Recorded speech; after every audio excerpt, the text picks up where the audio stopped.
Well, it's about to get chippy, as we say in hockey, ahead of a House vote expected to come tomorrow on whether to reauthorize a controversial FISA surveillance program, allowing the government to surveil non-U.S. citizens abroad as part of counterterrorism measures. It expires January 19th. But today, a bipartisan group of House and Senate lawmakers are threatening to derail that bill unless protections are added for law-abiding Americans who get caught up in that surveillance. We understand that there are threats overseas, foreign targets, people we have to be concerned about to protect the safety of the American people. What we're against is, without a warrant, having the communications of law-abiding Americans swept up in that process. Well, you saw a Democrat there. Kentucky Senator Rand Paul was also at that news conference today. And I know you say you're willing to filibuster that bill now. The senator's with us. Why? Well, I think when we talk about the Bill of Rights, an integral part of our Constitution, it is worth filibustering. It's worth trying to say, you know what, we will have to obey the Bill of Rights. Americans need these protections. So, for example, this spy program is intended to spy on foreigners in foreign lands. I'm for it. It's a way to protect ourselves against enemies. However, as they spy on foreigners, they collect a lot of Americans. We're talking about millions of American phone calls and emails are in this database. Innocent Americans, they're incidentally collected. They're collected in sort of peripheral ways. They were never the target of anything, but they're in the database.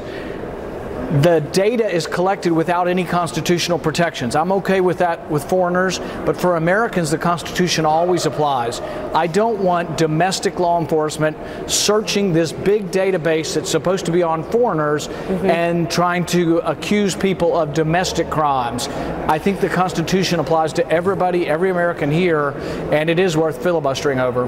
Yeah, so what you're saying is that we've agreed through our Constitution to lower the bar where foreigners have access to those rights. That's fine, but all of us have to be protected at a certain higher level. So the question then is, how do you change it and keep us safe at the same time? Because you do have, Senator, people arguing, well, we'll just give up some freedom so you can keep us safe.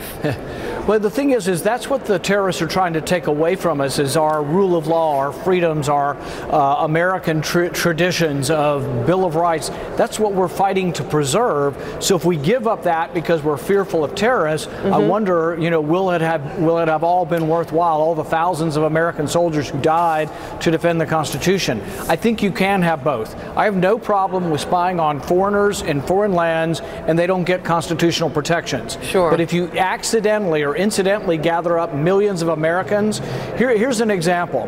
Right now, the Justice Department has decided they're going to go after medical marijuana in Colorado. Colorado has legalized this.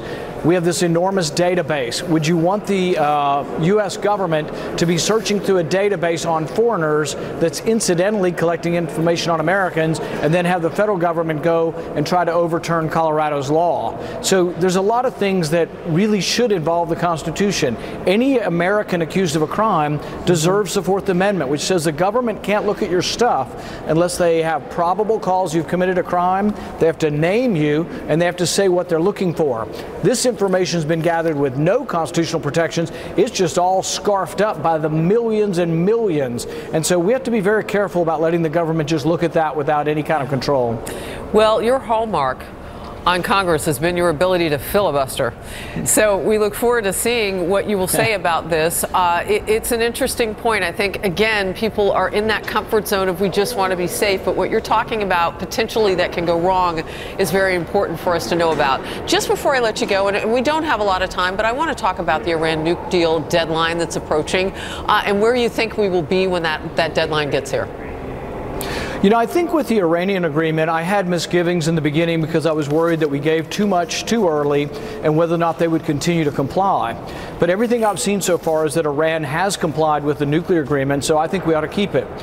They are not necessarily doing what we want on the ballistic side, developing conventional warfare, but that's not part of the agreement. So I'm a little different than some. Some people want to tear up the agreement. I think we should be actually negotiating a new agreement on ballistic missiles with them and trying to continue to engage. And I think ultimately the Iranian people, once they see that we're not interested in invading their country, most of the Iranian people would like to see the Revolutionary Guard and the mullahs overthrown. But I think it could actually work the opposite direction if we begin destroying the agreements we have with them. You know, it's interesting what you say, because it buys a little time to give that revolution, which is what I call it, a chance to take hold and move forward. That's an interesting perspective on it. So based on what you're saying, we might see the president recertify and keep that in place so that the conversation can continue there on the ground in Iran potentially. Senator Rand Paul, great to see you. Great to see you in good health, and Happy New Year to you. Thank you. Absolutely.